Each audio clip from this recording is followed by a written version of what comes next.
Om Shanti. Good morning बाबा। Good morning बाबा। आज की अव्यक्त वाणी है, तारीख है 22/8/2021। प्रातः मुरली ओम शांति। अव्यक्त बाप दादा। रिवाइज है 7388 मधुबन। आज बाबा सार में कहते हैं, भाग्यवान बच्चों को श्रेष्ठ भाग्य की लिस्ट। आज भाग्य विधाता बाप दादा अपने भाग्यवान बच्चों को देख रहे हैं।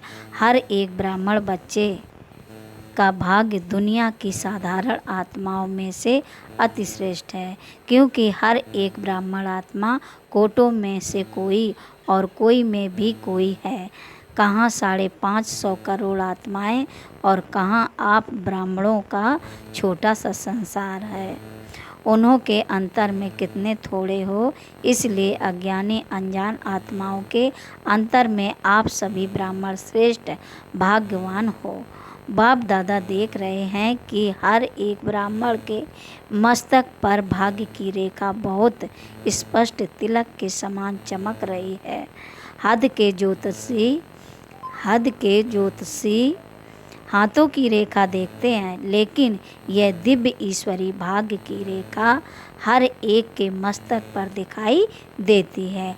जितना श्रेष्ठ भाग्य उतना भाग्यवान बच्चों का मस्तक सदा अलौकिक लाइट में चमकता रहता है। भाग्यवान बच्चों के और निशानियाँ क्या दिखाई देंगी? सदा मुख पर ईश्वरी रूहानी मुस्कुराहट अनुभव होगी। भाग्यवान के नयन अर्थात दिव्य दृष्टि किसी को भी सदा खुशी की लहर उत्पन्न कराने के निमित्त बनती है। जिसको भी दृष्टि मिलेगी वह रूहानियत का, रूहानी बाप का, परमात्मा याद का अनुभव करेगा। भाग्यवान आत्मा के संपर्क में हर एक आत्मा को हल्कापन अर्थात लाइट की अनुभूति होगी। ब्राह्मण आत्माओं में भी नंबरवार तो अंत तक ही रहेंगे, लेकिन निशानियां नंबरवार सभी भाग्यवान बच्चों की हैं। आगे और भी प्रत्यक्ष होती जाएगी। बाबा कह रहे हैं, अभी थोड़ा समय को आगे बढ़ने दो।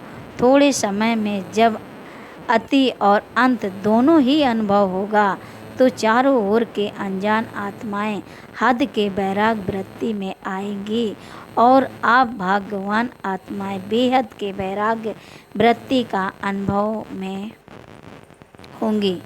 अभी तो दुनिया वालों में भी वैराग्य नहीं है। अगर थोड़ी बहुत रिहर्सल होती है, रिहर्सल माने कुछ आपदाएं आती हैं या होती भी हैं, तो और ही अलबेलेपन की नींद में सो जाते हैं कि यह तो होता ही रहता है। लेकिन जब अति और अंत के नज़ारे सामने आएंगे तो स्वतः ही हद की वैराग वृत्ति उत्पन्न होगी और अति टेंशन माने तनाव होने के कारण सभी का अटेंशन माने ध्यान एक बाप तरफ जाएगा। उस समय सर्व आत्माओं की दिल से आवाज़ निकलेगी कि सबका रचयिता सभी का बाप एक है और बुद्धि अनेक तरफ से निकल एक तरफ स्वतः ही जाएगी। ऐसे समय पर आप भाग्यवान आत्माओं की बेहद के वैराग वृत्ति की स्थिति स्वतः और निरंतर हो जाएगी और हर एक के मस्तक से भाग्य की रेखाएं स्पष्ट दिखाई देंगी। अभी भी श्रेष्ठ भाग्यवान बच्चों की बुद्धि में सदा क्या रहता? भगवान और भाग्य। अब बाबा कह रहे हैं, अमृत बेले से अपने भाग्य की लिस्ट निकालो। भाग्यवान बच्चों को अमृत बेले स्वयं बाप उठाते भी हैं और आह्वान भी करते हैं।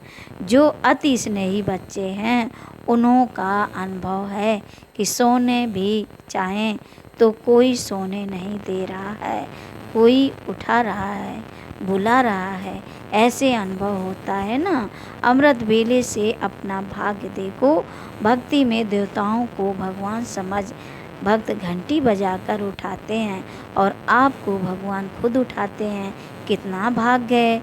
अमृत वेले से लेकर बाप बच्चों के सेवादारी बन सेवा करते हैं और फिर आह्वान करते हैं, आओ बाप समान स्थिति का अनुभव करो, मेरे साथ बैठ जाओ। बाप कहाँ बैठा है? ऊंचे स्थान पर और ऊंची स्थिति में। जब बाप के साथ बैठ जाएंगे तो स्थिति क्या होगी? मेहनत क्यों करते हो? साथ में बैठ जाओ तो संग का रंग स्वतः ही लगेगा। स्थान के प्रमाण स्थिति स्वतः ही होगी। जैसे मधुबन के स्थान पर आते हो तो स्थिति क्या हो जाती है? योग लगाना पड़ता है या योग लगा हुआ ही रहता है? तभी तो यहाँ ज़्यादा रहने की इच्छा रखते हो ना। अभी सबको कहें और 15 दिन रह जाओ तो खुशी में नाचेंगे ना। तो जैसे स्थान का स्थिति पर प्रभाव पड़ता है, ऐसे अमृत वेले या तो परम धाम में या सूक्ष्म वतन में चले जाओ, बाप के साथ बैठ जाओ। अमृत वेला शक्तिशाली होगा तो सारा दिन स्वतः ही मदद मिलेगी। तो अपने भाग्य को स्मृति में रखो, वह मेरा भाग्य, वह मेरा भाग्य। दिनचर्या ही भगवान से शुरू होती है। फिर अपना भाग्य देखो, बाप स्वयं शिक्षक बन कितना दूर देश से आपको पढ़ाने आता है। लोग तो भगवान के पास जाने के लिए प्रयत्न करते और भगवान स्वयं आपके पास शिक्षक बन पढ़ाने आते हैं। कितना भाग्य है। और कितने समय से सेवा की ड्यूटी बजा रहे हैं। कभी सुस्ती करता है? कभी सुस्ती करता है? भगवान नहीं करते ना। कभी बहाना लगाता है? नहीं। आज सिर दर्द है, आज रात्रि को सोए नहीं हैं। तो जैसे बाप अथक सेवादारी बन सेवा करते हैं तो बाप समान बच्चे भी अथक सेवादारी अपनी दिनचर्या देखो, कितना बड़ा भाग्य है। बाप सदा स्नेही शकील दे बच्चों को कहते हैं, कोई भी सेवा करते हो, चाहे लौकिक चाहे अलौकिक, चाहे परिवार में चाहे सेवा केंद्रों पर, कोई भी कर्म करो, कोई भी ड्यूटी बजाओ, लेकिन सदा यह अनुभव करो कि करावनहार करा रहा है। मुझ निमित्त करावनहार द्वारा मैं सेवा करने के लिए निमित्त बना हुआ हूँ। करावनहार करा रहा है, यहाँ भी अकेले नहीं हो। करावनहार के रूप में बाप कर्म करने समय भी साथ है। आप तो सिर्फ निमित्त हो, भगवान विशेष करावनहार है। अकेले करते ही क्यों हो? अकेला मैं करता हूँ यह भान रहता है तो यह मैंपन माया का दरवाज़ा है। फिर कहते हो माया आ गई। जब दरवाज़ा खुला तो माया तो इंतज़ार में है और आपने इंतज़ाम अच्छा कर लिया तो क्यों नहीं आएगी। यह भी अपना भाग्य स्मृति में रखो कि बाप करावनहार हर कर्म में करा रहा है, हर कर्म में करा रहा है तो बोझ नहीं होगा। बोझ मालिक पर होता है, साथी जो होते उन पर बोझ नहीं होता। मालिक बन जाते हो तो बोझ आ जाता है। मैं बालक हूँ और मालिक बाप है। मालिक मुझ बालक से करा रहा है। बड़े बन जाते हो तो बड़े दुख आ जाते हैं। बालक बनकर मालिक के डायरेक्शन पर करो, कितना बड़ा भाग्य है यह। हर कर्म में बाप जिम्मेवार बन हल्का बनाए, जिम्मेवार बन हल्का बनाए उड़ा रहे हैं। होता क्या है, जब कोई समस्या आती है तो कहते हो बाबा अभी आप जानो, और जब समस्या समाप्त हो जाती है तो मस्त हो जाते हो। लेकिन ऐसे करो ही क्यों जो समस्या आवे। करावनहार बाप के डायरेक्शन प्रमाण हर कर्म करते चलो तो कर्म भी श्रेष्ठ और श्रेष्ठ कर्म का फल सदा खुशी, सदा हल्कापन, फरिश्ता जीवन का अनुभव करते रहेंगे। फरिश्ता कर्म के संबंध में आएगा लेकिन कर्म के बंधन में नहीं बांधेगा। और बाप का संबंध करावनहार का जुटा हुआ है। इसलिए निमित्त भाव में कभी मैंपन का अवमान नहीं आता है। सदा निर्माण का कार्य करेंगे तो कितना भाग्य है आपका। अब बाबा कह रहे हैं, और फिर ब्रह्मा भोजन खिलाता कौन है? और फिर ब्रह्मा भोजन खिलाता कौन है? नाम ही है ब्रह्मा भोजन, ब्रह्म भोजन नहीं, ब्रह्मा भोजन। तो ब्रह्मा यज्ञ का सदा रक्षक है। हर एक यज्ञ वत्स व ब्रह्मा वत्स के लिए ब्रह्मा बाप द्वारा ब्रह्मा भोजन मिलना ही है। लोग तो वैसे ही कहते कि हमको भगवान खिला रहा है, मालूम है नहीं भगवान क्या, लेकिन खिलाता भगवान है। लेकिन ब्राह्मण बच्चों को तो बाप ही खिलाता है, चाहे लौकिक कमाई भी करके पैसा जमा करते, उसी से भोजन मंगाते भी हों, लेकिन पहले अपनी कमाई भी बाप की भंडारी में डालते हो। बाप की भंडारी भोलानाथ का भंडारा बन जाता है। कभी भी इस विधि को भूलना नहीं तो सोचेंगे हम खुद कमाते खुद खाते हैं। वैसे तो ट्रस्टी हो, ट्रस्टी का कुछ नहीं होता है, हम अपनी कमाई से खाते हैं, यह संकल्प भी नहीं उठ सकता। जब ट्रस्टी हैं तो सब बाप के हवाले कर दिया, तेरा हो गया, मेरा नहीं। ट्रस्टी अर्थात तेरा और गृहस्थी अर्थात मेरा। आप कौन हो? गृहस्थी तो नहीं हो ना। भगवान खिला रहा है, ब्रह्मा भोजन मिल रहा है। ब्राह्मण आत्माओं को यह नशा स्वतः ही रहता है और बाप की गारंटी है 21 जन्म ब्राह्मण आत्मा कभी भूखी नहीं रह सकती। बड़े प्यार से दाल रोटी सब्जी खिलाएंगे, यह जन्म भी दाल रोटी प्यार की खाएंगे, मेहनत की नहीं। इसलिए सदा यह स्मृति रखो कि अमृत बेले से लेकर क्या क्या भाग्य प्राप्त है। सारी दिनचर्या सोचो। सुलाते भी बाप हैं लोरी दे करके। बाप की गोदी में सो जाओ तो थकावट बीमारी सब भूल जाएगी और आप आराम करेंगे। सिर्फ आह्वान करो आराम, तो आराम आ जाएगी। अकेले सोते हो तो और संकल्प चलते हैं। बाप के साथ याद की गोदी में सो जाओ। मीठे बच्चे, प्यारे बच्चे की लोरी सुनते सुनते सो जाओ। देखो कितना अलौकिक अनुभव होता है। तो अमृत बेले से लेकर रात तक सब भगवान करा रहा है, चलाने वाला चला रहा है, कराने वाला करा रहा है। कराने वाला करा रहा है। सदा इस भाग्य को स्मृति में रखो, इमर्ज करो।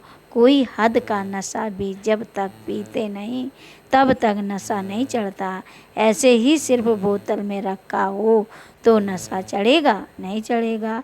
यह भी बुद्धि में समाया हुआ तो है, लेकिन इसको यूज करो, स्मृति में लाना अर्थात पीना, इमर्ज करना, इसको कहते हैं स्मृति स्वरूप बनो। ऐसे नहीं कहा है कि बुद्धि में समाया हुआ रखो, स्मृति स्वरूप बनो। कितने भाग्यवान हो, रोज अपने भाग्य को स्मृति में रख समर्थ बनो और उड़ते चलो। समझा क्या करना है? डबल विदेशी हद के नशे के तो अनुभवी हैं। अभी ये बेहद का नशा स्मृति में रखो तो सदा भाग्य की श्रेष्ठ लकीर मस्तक पर चमकती रहेगी, स्पष्ट दिखाई देगी। अभी किन्हीं को मर्ज दिखाई देती, किन्हीं को स्पष्ट दिखाई देती है, लेकिन सदा स्मृति में रहेगी तो मस्तक पर चमकती रहेगी, औरों को भी अनुभव कराते रहेंगे। अच्छा, अब बाबा उन बच्चों को नमस्ते कर रहे हैं जो इसमें लाइन में आएंगे। सदा भगवान और भाग्य ऐसे स्मृति स्वरूप समर्थ आत्माओं को सदा हर कर्म में करनहार बन कर्म करने वाली श्रेष्ठ आत्माओं को सदा अमृत बेले बाप के साथ ऊंचे स्थान, ऊंची स्थिति पर स्थित रहने वाले भाग्यवान बच्चों को सदा अपने मस्तक द्वारा श्रेष्ठ भाग्य की रेखाएं औरों को अनुभव कराने वाले विशेष ब्राह्मणों को बाप दादा का याद प्यार और नमस्ते। हम बच्चों को भी बाप दादा की याद प्यार और नमस्ते नमस्ते, गुड मॉर्निंग बाप दादा। विदाई के समय दादी जानकी बम्बई तथा कुरुक्षेत्र सेवा पर जाने की छुट्टी ले रही हैं। महारथियों के पाँव में सेवा का चक्र तो है ही, जहाँ जाते हैं वहाँ सेवा के बिना तो कुछ होता ही नहीं। चाहे किस कारण से भी जाएं, लेकिन सेवा समाई हुई है। हर कदम में सेवा के सिवाय कुछ है ही नहीं। अगर चलते भी हैं तो चलते हुए भी सेवा है। अगर खाना भी खाते हैं, किसको बुला के खिला देते हैं, स्नेह से स्वीकार करते हैं, तो यह भी सेवा हो गई। उठते बैठते चलते सेवा ही सेवा है। ऐसे सेवादारी हो, सेवा का चांस मिलना भी भाग्य की निशानी है। बड़े चक्रवर्ती बनना है तो सेवा का चक्र भी बड़ा है। अच्छा, आज का मधुर वरदान है, तमोगुणी वायुमंडल में अपनी स्थिति एक रस अचल अडोल रखने वाले मास्टर सर्वशक्तिमान भव। तमोगुणी वायुमंडल में अपनी स्थिति एक रस अचल अडोल रखने वाले मास्टर सर्वशक्तिमान भव। बाबा कहते हैं दिन प्रतिदिन परिस्थितियाँ अति तमो प्रधान बननी है। वायुमंडल और भी बिगड़ने वाला है। ऐसे वायुमंडल में कमल पुष्प समान न्यारे रहना, अपनी स्थिति सतो प्रधान बनाना, इसके लिए इतनी हिम्मत व शक्ति की आवश्यकता है। जब यह वरदान स्मृति में रहता कि मैं मास्टर सर्वशक्तिमान हूँ, तो चाहे प्रकृति द्वारा, चाहे लौकिक संबंध द्वारा, चाहे दैवी परिवार द्वारा कोई भी परिस्थिति आ जाए, उसमें सदा एक रस अचल अडोल रहेंगे। आज का स्लोगन है, वरदाता बाप को अपना सच्चा साथी बना लो तो वरदानों से झोली भरी रहेगी। वरदाता बाप को अपना सच्चा साथी बना लो तो वरदानों से झोली भरी रहेगी। अच्छा, ओम शांति। प्रिय भाई और बहनों, अगर आपको ये वीडियो पसंद आए तो लाइक करें, सब्सक्राइब करें, कमेंट करें, शेयर करें। अच्छा, ओम शांति बाबा, ओम शांति।